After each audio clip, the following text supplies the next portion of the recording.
Welcome to another episode of this epic Subaru Brumby build. It's a restoration. We found it in a barn. It's full of rats, and now we've exploded the whole car out onto these tables. And we're going to show you, we're going to walk through what we've got here.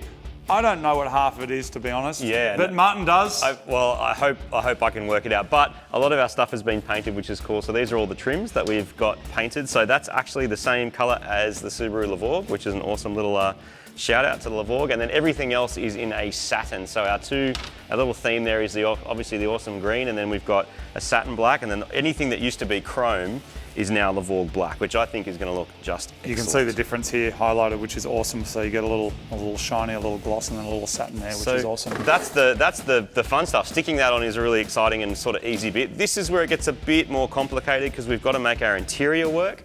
We also have to make it work with the Forester gearbox, so that's all different as well. Then we've got a custom-made drive shaft, which you guys would have seen by now as well, where we've got all that balanced up. That needs to go in, our gearbox needs to go in, and we've got our interior to do like seat rails. We've got to get our clutch and brakes working. And on the floor is everything else, which is actually the details. And as you can see, you discovered some issues with our insides. Now, when I was pulling the dash out, I actually, maybe this seems a bit pedantic, but I'm not super familiar with these cars. So I actually wrote on all these things, this dash screen vent left-hand side, that way goes up. So I actually know. If you are a Subaru Brumby legend, you would just be able to look at all this stuff and know what it is. But Marty was saying before, you know, his kind of experience with Subarus is a generation newer than this. Yeah. And my experience with Subarus is like the next one again. The next one after that again. So that's all of that stuff. Moving on over here, we've got, look at this. Look at these interior pieces, Martin. Absolutely beautiful, mate. Good. Absolutely beautiful. So look at that, good. brand new. So our friend Carlos trimmed these for us, which just look absolutely epic, and he actually matched what our seats are going to look like. So we gave him a sample of the seats, which are also over there on a pallet, which is very cool. They've been sent up. They're brand new BRZ seats. The other things that we have here, which you probably noticed, is a whole lot of Subaru genuine parts. Now, being that this is a Subaru Brumby and Subaru is involved, I said, hey, I would love to get all the parts in genuine Subaru. They said, great, and they sent them. There's everything here. We're talking brake pads, head gaskets, a clutch, a brand new clutch, and every other part we could think of that we might need. So thermostat housing, which is good because I actually used our old one on another car. That's a whole other story. And yeah, boots, even down to little details like brake and clutch pedals. So thanks Subaru for hooking us up with that. That's very, very exciting. I've also got some bits to do our fuel system. So there's a heap to do. Any restoration of this level is going to be kind of this much work, and people take years to do this. We've only got a couple of weeks to get this done in its entirety. So we're going to have a good day or two crack at it, try and get as much of this into the car as we can. And of course, special guests. We do have special guests who are just over here who are going to be helping us out. This engine that we've taken out of the Forester is getting a full birthday. It is. So I'm going to be working with Aaron from Subaru. We're going to be putting that back together. Meanwhile, look at the boys. They're just ready to go. Look at them. They're just so stoked to be here. They've come from all over Australia. 2 minutes away, and Melbourne. This is Melbourne, Scott. You might have seen him in a previous episode. He was helping out Dave, our other friend from Perth. He also knows where stuff is. The kind of person where I go, hey Scott, where does this go on a Brumby? And he goes, lower left-hand passenger side. And his name's Scott, but we call him Benny. Try and work that out. I don't know. Anyway, let's begin. Although we have tried our hands at bringing some old cars back to life again, this is a whole other level. We've cleaned Subaru out of as many new parts as we could, mostly Forester bits, but they also managed to find a few Brumby parts in the warehouse too. Anything we can't get new, we'll be refurbishing. Quite a bit of this stuff has actually survived pretty well considering its age. That's the diff mount as well. But there's some surface rust and corrosion on there. It's an easy one just to blast and clean up. We can even put a new bush in it if it needs it. So I'm going to throw it in the sandblaster. I'm going to give everything a bit of a hit, including our bash plate, and we'll get it either painted or powder coated. Restoration by definition means returning something to its earlier good condition, and there's some areas where we'll apply even more durable finishes than what the car came with from the factory, like powder coating the bull bar or brake calipers. But our main aim is to recoat the parts to prevent rust, so some blasting, cleaning, priming and painting will get the job done. There's still some farm dirt on the underside of the chassis, which we'll remove once the car's mobile again. We've made a list of jobs to complete that just seems to keep growing, but now that the dash is out, I'm going to give the interior a proper once-over, which includes removing another rat's nest that was hiding inside the heater box. While we sort that out, Marty and our two first named friend Scott Benny is going to figure out how to make the gearbox work with the Brumby clutch pedal. All right, so Scott has a couple of Brumbies, and by a couple I mean, is it 7?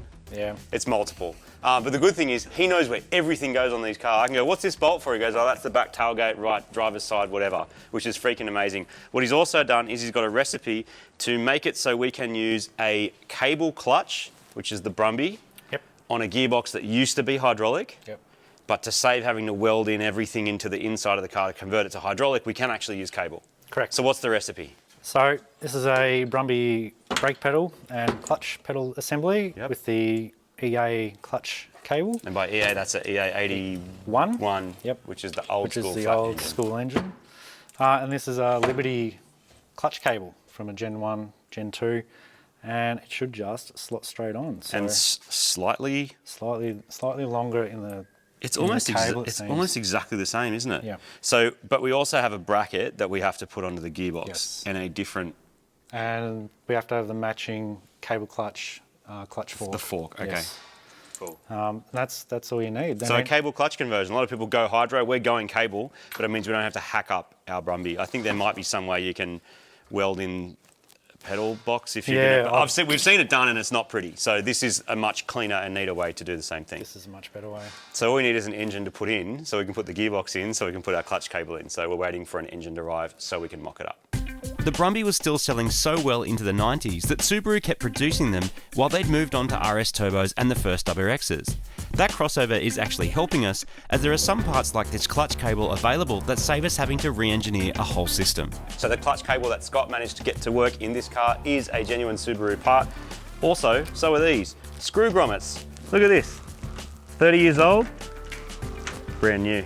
Love it. Love new parts on a car like this. How good is it? You can still get these, which is pretty wild. And then we've got our trims that we've been painted up. We sent it off to the paint shop and they've come back, so we can actually start to put these trims back onto the Brumby, and it's going to look freaking excellent. We're waiting for our engine, which should be here any minute, so we can mock up. We need to put the gearbox in so we can do our shifter. So once we do the shifter, we can do the console. Once we do the console, we can do the dash. Then we can do the wiring. It all has to happen in a certain order, but we are making really good progress.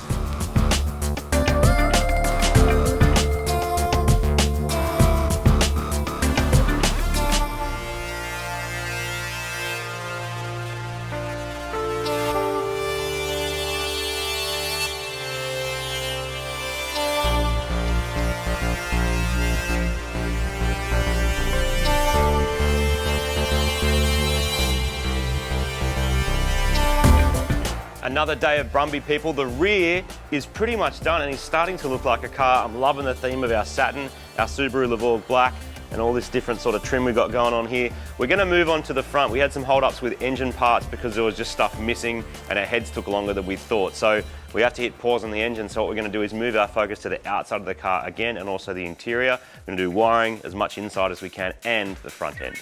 Once we get the front of the car looking good again, we're going to install the original bull bar, which we've had powder-coated satin black. Once it's on, we can move on to fitting our power steering rack that we got from an MY wagon and that we've had reconditioned. While we get that sorted, Aaron is going to do the final assembly of the reconditioned engine parts and get it back into the car. Quiet, I was sleeping when I heard my name from under the stairs. I was lonely, it was calling, I was lost and I was underprepared. And how are we supposed to find the right way home? How do you run when you've run out of time?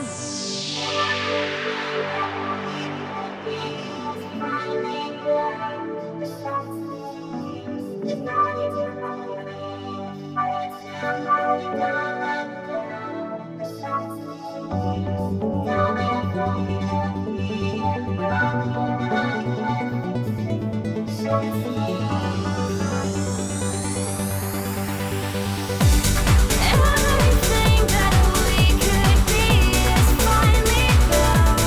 So it seems there's no need to worry if we're too hard on the ground. So it seems don't be afraid of being broken. I can't fix you. So it seems.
So we had another late one. Aaron stayed back and helped us get the engine together. It looks so freaking good. There's nothing like a fresh EJ to go into our Brumby. So next up, we have to connect this up to our gearbox. We've got a few more parts to put on. We're going to do rear main seal and a few other small bits and pieces, and then it will be going into the Brumby for the last time. You may be asking, why didn't we just stuff the most enormously powerful engine Subaru make into the nose of this Brumby? Well, there's a few reasons. Massive amounts of power doesn't always equate to a better car. The chassis and driveline also has to be able to use it. Secondly, the single overhead cam Subaru engines just fit better in the Brumby chassis. It means you can use factory mounts, which means smoother operation, less noise and harshness. It also makes it much easier to get through inspections if you've only increased your engine capacity a small amount.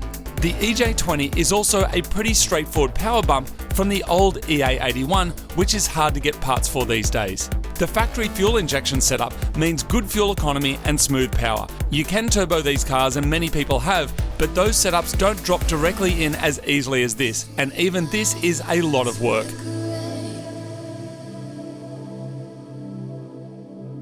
I call your name, but you're not listening. City skies going dim. There's so much noise, but I'm still whispering.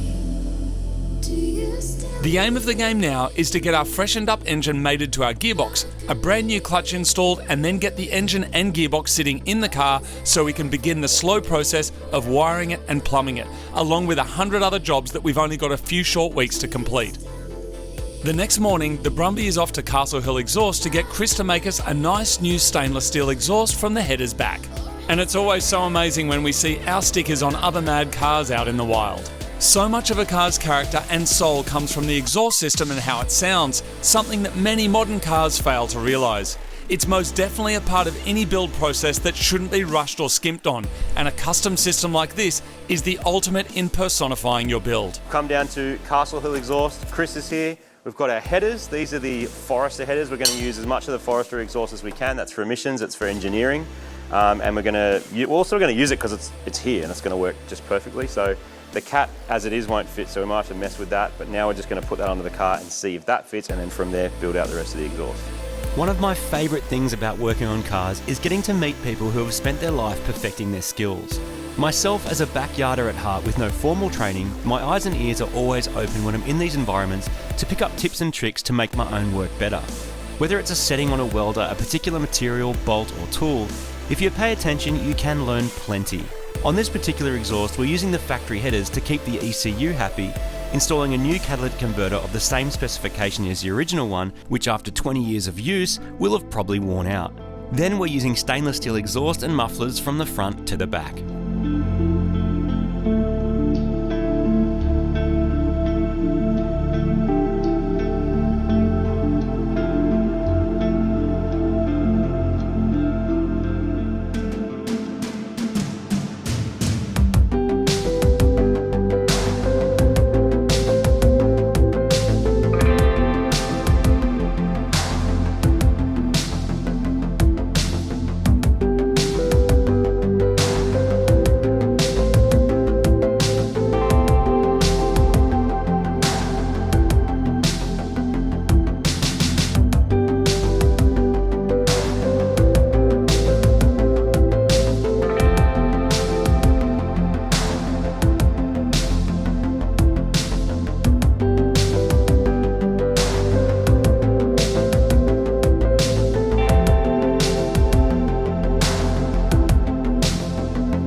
So Chris from Castle Hill Exhaust has worked his magic. We've got our original headers, which clear everything. Then we've gone off here with a 90 into our CAT converter. He's also put the O2 sensor in there, so the ECU will be happy. Then we come off into a flex, which is super important. So as everything moves, the body and the engine move around on mounts.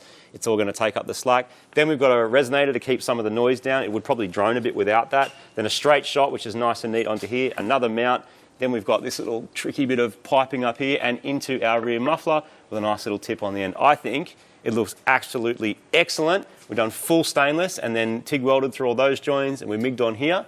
think it's looking absolutely perfect. The engine is in and now the exhaust is on as well. It looks absolutely incredible.